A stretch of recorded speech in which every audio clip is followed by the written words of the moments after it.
Hello and welcome to my long-awaited 8th custom figure video. Today I've got 5.5 figures to show you.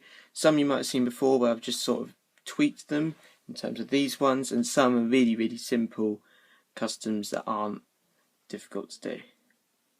Firstly, I'm going to show you a figure that I've shown you before, which is my Series 9 12th Doctor variant of the 3.75 inch figure. Originally this was just the 12th Doctor from last Christmas, but now I've given him the hair from Series 9, whereas before I just had the normal released 12th Doctor head. I've decided that I'm going to give him the hair from Series 9, so he now looks like, from an episode that I really love, Under the Lake and Before the Flood. I just added the hair with green stuff, which you can pick up from any Games Workshops, and you can also use Milliput, but I've never done that before. It's really simple to do, and if you want to check out how I've done the figure overall, you can check out my last video, the last Christmas special, where I showed you my dream crabs that I made out of green stuff. Next, I'm going to show you my custom Shakri figure from the Series 7 episode, The Power of 3. I quite liked the episode. I thought the Shakri themselves were underused, and I didn't like the idea of them being a hologram and him just his sonic around and the story's over. But other than that, it was quite a good episode. I did this from a Series 3 Lilith figure. I went about this in a very similar way as I did on the previous figure that I've shown you, which is my my Trickster figure from the Sarah Jane Adventures, whereas I took off the hair by boiling it in water and leaving it for a while so the plastic would soften, so then I had a bold head. But of course there is this clip across the top that looks quite nasty. I was going to leave it, then I thought, whereas with this one I just put the hood over, so it didn't matter. The Shakri is bold, so I decided that I was going to cover that up with green stuff, which I told you about previously when I did Capaldi's hair. I also added these two bits on the side with green stuff, and the rest sort of looks like his body anyway. I was planning on giving him black gloves, but I ran out of black paint. I sort of put them on there, so they look okay for now, but I might have to repaint them. Other than that, it looks okay. It looks a bit like them. I mean, I'm really happy with the detailing I put on the head here. I sort of put the forehead detail on there, but unfortunately, because of the mouth, it's extremely recognisable as Lilith. But I have lightened the skin a bit, so I don't know, I think I'll get away with it. And I do really like this one. Next we have my version 2 of the Missy figure. Now I know what you're thinking. I know they're going to bring out a 5-inch Missy figure that does look a lot better than what I've got, because it's an actual sculpt of Michelle Gomez, and I think it looks amazing. But it's a bit out of my price range, which is a bit of the reason why, well, it is the reason why I carried on making my 11th Doctor in purple coat, because I couldn't afford the Time of the Doctor set. So this is what I've got.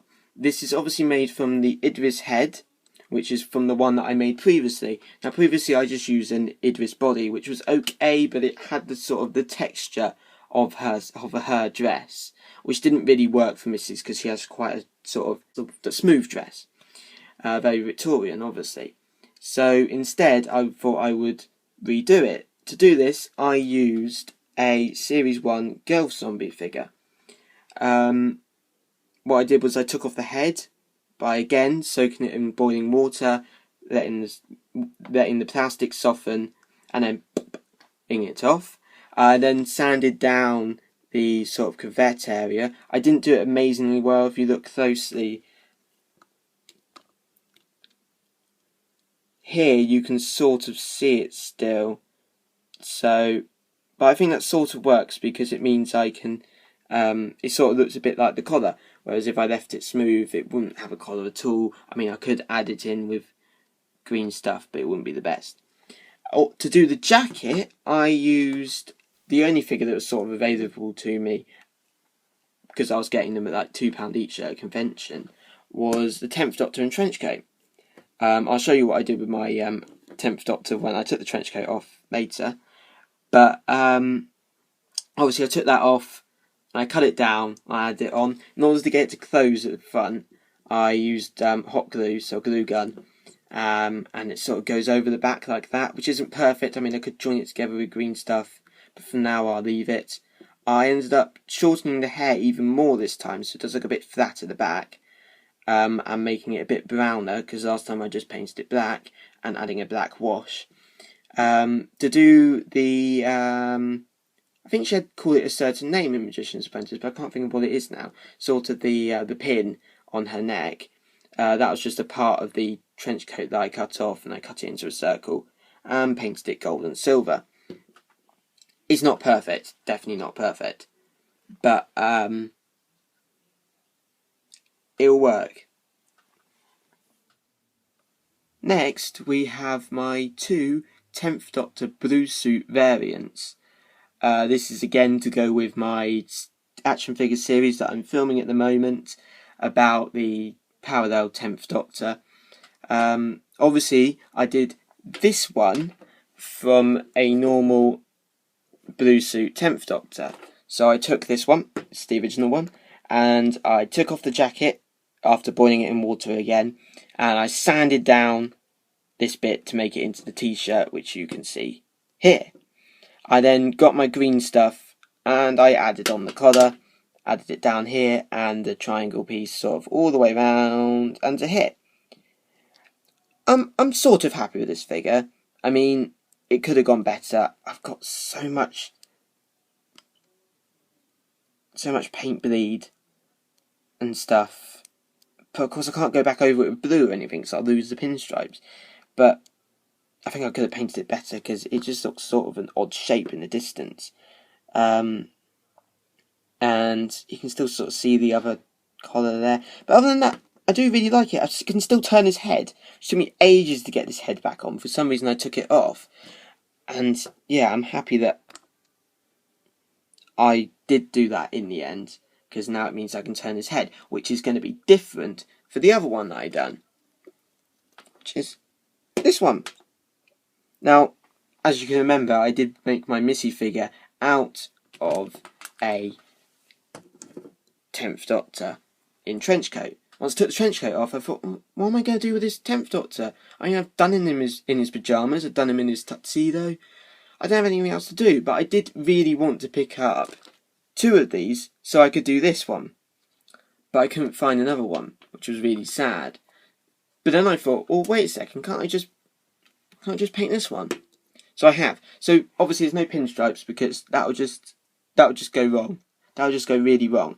But when I look at it, it's actually a better blue than the one they did. So even forgetting the fact it has no pinstripes, I think it is actually a better blue. So you can obviously see which variant I've done here.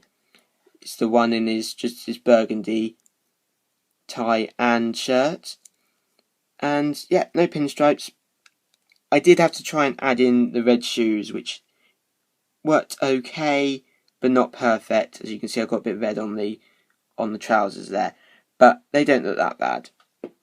They look better than leaving them white. So there we go. There's two 10th Doctor variants ready for my action figure series that I will tease soon, but don't get your hopes up because I am working on it.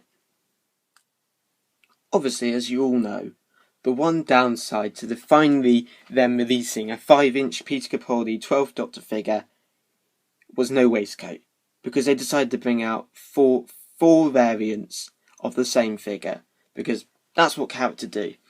So I decided I'll give him the waistcoat. I wasn't going to permanently give him a waistcoat like get a Bracewell figure, which are expensive and I don't even have one anyway. So instead, I took someone else's idea. I don't know where I saw it. I think I saw it on the Merchandise Guide website, which I do look at constantly, and you should definitely check that out if you do like Doctor Who figures. You probably know of it already. Of just getting a bit of paper, colouring it black with felt tip, and just sliding it underneath the jacket, because it's not thick because it's paper, so it just slides straight underneath. And if you cut it right, you can put it between these pegs here, and You can see it's paper when you look up really closely to it, but from here, it doesn't look like paper, it just looks like a waistcoat, which I really like. So thank you to whoever put that comment on. Sorry, I can't remember who you are, but that's what I did. I also had a spare pair of just sort of normal glasses. I think they came from the Hawthorne figure, in which I just painted black. So got his Sonic sunglasses from Series 9. Yay! Because that's better than Sonic Screwdriver. But there you go. But some of you are probably thinking, well, what happened to my 12th Doctor? Where'd he go? Well, I don't know if any of you have seen the TV series with Hugh Laurie called House. I took him and I thought, he does look a bit like him, doesn't he? The Hawthorne figure. So, I made this. This is my figure of Gregory House from the TV series House. I did this by stripping him down of his waistcoat and his collar and adding in a shirt with green stuff. Obviously I painted the beard on. Other than that, he was already grey. And I took the jacket from a Auton figure. This is actually a black jacket I painted grey, but if you wanted to do it yourself, you could easily just get a grey Auton jacket. I painted the trousers a sort of dry brushed some blue on, so it looked like jeans, hopefully. I think they work really well. And the shoes, took me quite a while to do these shoes. I tried to make them look like trainers. I'm really, really proud with them, actually. I took away the heel by putting a bit of green stuff between, which sort of works, and I added in the orange and the white details, and the white details underneath, and the grey on the sole, and I think that works really, really well, and it looks a lot like him. Unfortunately, I don't really have a walking stick for him. I mean, I have the one from the first Doctor, which I was using, but it doesn't look right, and I'm not also going to be picking up the Creator figure, because again it's out of my price range. So this is my House figure and I'm really, really happy with it. If you haven't seen House, go watch it, because it's really, really amazing. One last thing that's good about the 12th Doctor is his head just pops off. So, pop! Easy peasy, bit like the 8th Doctor from the Doctor's set. And so I can put it onto my spacesuit, but there you go, there's the 12th Doctor from Kill the Moon, and if anyone's interested to know if it does fit. Thank you for watching. I hope you enjoyed this custom figure video. I have actually also recently made my long-awaited Clyde and Rani figures. Clyde didn't work so well, but I may show you him anyway. So soon I will do my Sarah Jane Adventures special of custom figures, as I've made her Sonic lipstick. I've done her attic out of the AFT app downloads with a bit extra done by me, and also a couple of the enemies. Obviously I won't show you the Trickster again, but I've done some more. So until then, if you enjoyed this video, then please comment or like, and if you want to see more, then please subscribe. And for now, goodbye. P.S. I've also made my own website with Weebly, which is www.marsh5tv.weebly.com. You have to put that into the search bar if you want to find it. There I've got a picture guide to making a 3.75 inch Missy figure, which I put into video form, and possibly put up soon a download of making a papercraft Maya figure from the new episode of Doctor Who, The Girl Who Died, and other cool stuff that I'll add to it, as well as pictures from my custom figure videos, and possibly trailers and posters from the new series when it comes out, and posters from my first series of Bewitchy. So if you want to check that out, please do so. Goodbye.